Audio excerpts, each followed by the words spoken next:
Veeren worstelt met de illegale verhuur van recreatiewoningen in de gemeente.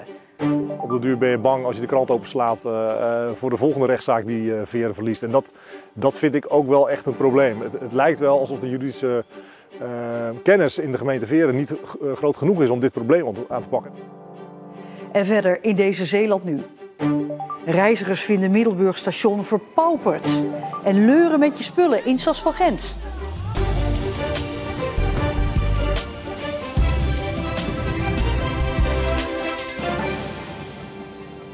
Goedenavond. Er komt steeds meer kritiek op de aanpak van de illegale verhuur van recreatiewoningen in de gemeente Veeren. De gemeente probeert grip te krijgen op illegale verhuur, maar krijgt dwangsommen opgelegd en wordt beschuldigd van willekeur en tegenwerking. Op het eerste gezicht lijkt het simpel. Huizen met een zogenoemde woonbestemming mogen in principe niet recreatief verhuurd worden in de gemeente Veeren. Wie dat wel doet, riskeert een dwangsom. In de gemeente Veeren gaat het om honderden huizen die mogelijk buiten het boekje om verhuurd worden. Volgens de gemeente is de handhaving complex. Omdat je moet nagaan of er geen toezeggingen uit het verleden liggen. Van voormalige gemeenten bijvoorbeeld, dat iemand toch toestemming had. Ondertussen werd er onder meer in Westkapelle wel gehandhaafd en dwangsommen opgelegd. Overigens volgens de Raad van State terecht. Maar de beboete eigenaren wezen naar andere adressen en vroegen om gelijke behandeling. Is het de gemeente gelukt om aan die verzoeken te voldoen? Aan niet één. Soms redden we het niet altijd binnen de afgesproken termijn en dan vragen we ook een verlenging aan, als dat nodig is.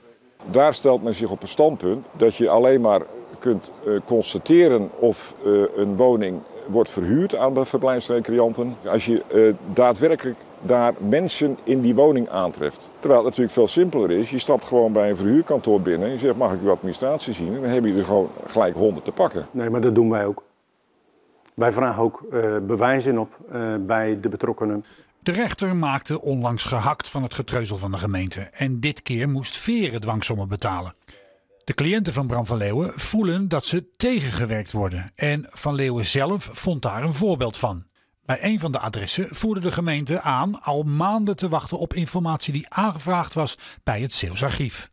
Bram van Leeuwen besloot die informatie zelf op te vragen. Ik heb het geklokt. Na 21 minuten stond ik buiten met alle kopieën die nodig waren om te constateren dat het daar echt niet deugt. Ja, dat is niet uit te leggen. Dat is vervelend. Dat vinden we heel vervelend, want dat klopt niet. Ondertussen is een gedeelte van de oppositie er in de gemeenteraad wel klaar mee. Op de duur ben je bang als je de krant openslaat voor de volgende rechtszaak die Veeren verliest. En dat vind ik ook wel echt een probleem. Het lijkt wel alsof de juridische kennis in de gemeente Veeren niet groot genoeg is om dit probleem aan te pakken. En dat speelt niet alleen bij deze illegale verhuur, dat speelt op andere terreinen ook. Heeft u het gevoel dat u nog wel de grip heeft op dit dossier? Ja, want we hebben een duidelijke route uitgestippeld. Sowieso hebben we het aantal toezichturen de afgelopen jaren ook opgeschroefd. Juist om hier meer capaciteit te hebben. Maar we zien de problematiek ook wel toenemen en ingewikkelder worden. Telkens hoppelt het college, lijkt het wel, erachteraan. En 3 weken later ligt de situatie weer anders. Informatie moet op orde zijn en dan pas kun je de gemeente goed besturen. Het college gaat de gemeenteraad vragen hoe om te gaan met de twijfelgevallen. Maar moet eerst binnen een paar weken alsnog beslissen over de handhavingsverzoeken. Om zo nog meer dwangsommen te voorkomen. Niet alle treinstations in Zeeland zijn even populair bij de treinreizigers. Blijkt uit een onderzoek in opdracht van ProRail en de NS. Zo zijn reizigers niet tevreden over het station in Middelburg. Dat gebouw dat ziet er niet uit, hè? En het verpaupert steeds meer. De perrons staan vol. Dus ja, dit verdient echt een opknapbeurt, dit station. Ik vind het geen lelijk station, zou ik zeggen. Want het is best wel een oud gebouw wat je hier ziet. Maar ik denk dat er wel het een en ander gerenoveerd kan worden om het wat mooier te maken. Nou ja, heel lang was het dus niet eerst dat je iets te eten of te drinken kon halen. Hier dat is tegenwoordig dus wel. Dus dat vind ik dan wel weer een verbetering. Het is wel een heel groot leeg gebouw, dus dat is wel een beetje jammer. Maar op zich, het is niet een lelijk station of zo. Capelle-Bieselingen is juist het beste treinstation van Zeeland, vinden treinreizigers. Het is gewoon lekker rustig en ja, het is makkelijk toegankbaar. En je hebt gewoon parkeerplaatsen hier, dus je bent er snel. Ja. Het stationshuis is mooi en het is ook wel vrij nieuw. De opzet is ook al ruim. De perrons zijn volgens mij opnieuw bestraat. Nieuwe wachthokjes, nieuwe bankjes. Ik denk voor een klein dorp als Capelle toch wel. Denk ik dat het toch wel mooi geregeld is hier. Drukte op de A58. Rijkswaterstaat moest vandaag een spoedoperatie uitvoeren op knooppunt Markizaat bij Bergen op Zoom. En daardoor moest verkeer vanuit België in de richting van Bergen op Zoom eerst Zeeland in en omrijden via Rilland. En dat zorgde voor een file van met name vrachtwagens. Het Praathuis in Schoren is vanaf vandaag niet meer bereikbaar. Volgens de gemeente Capelle kun je er door de dijkversterring bij Hans Weert niet meer veilig komen.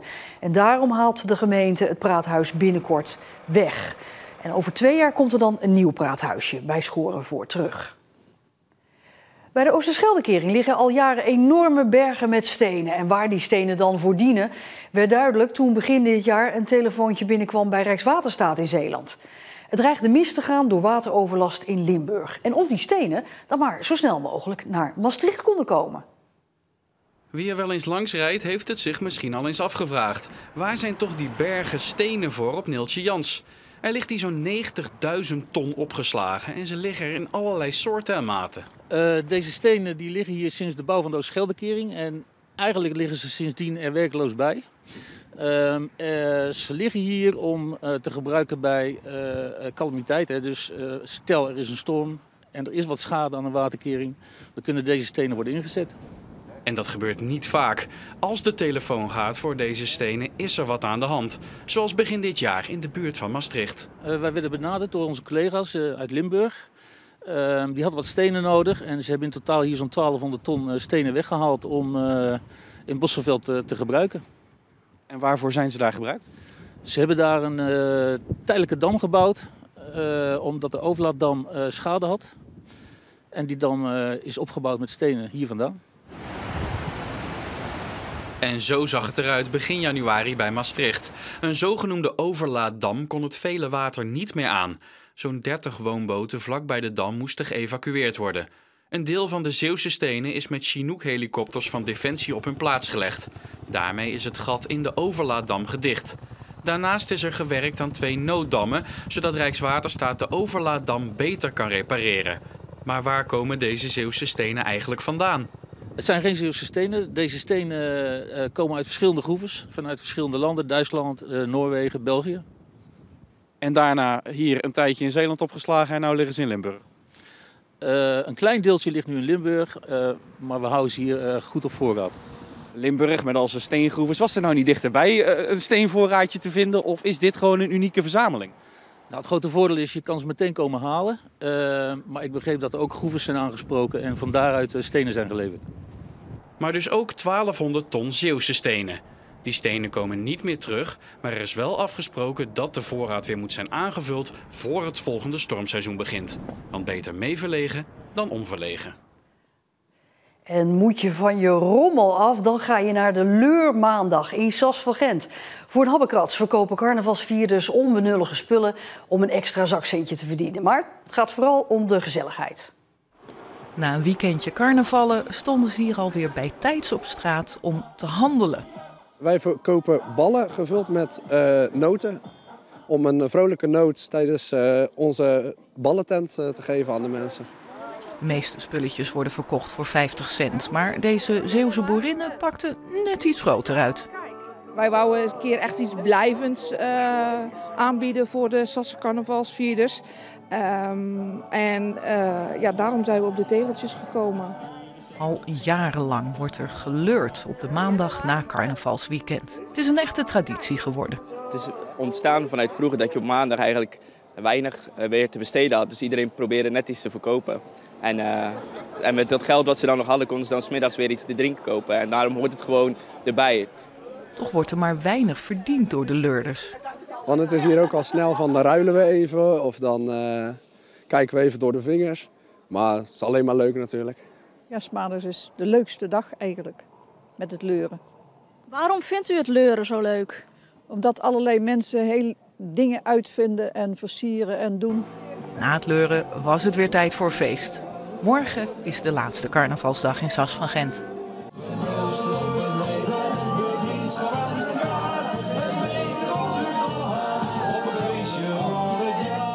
En morgen is er nog een carnavalsoptocht in Kloosterzande. En zondag kunnen de wagens als laatste bewonderd worden in Ossenisse.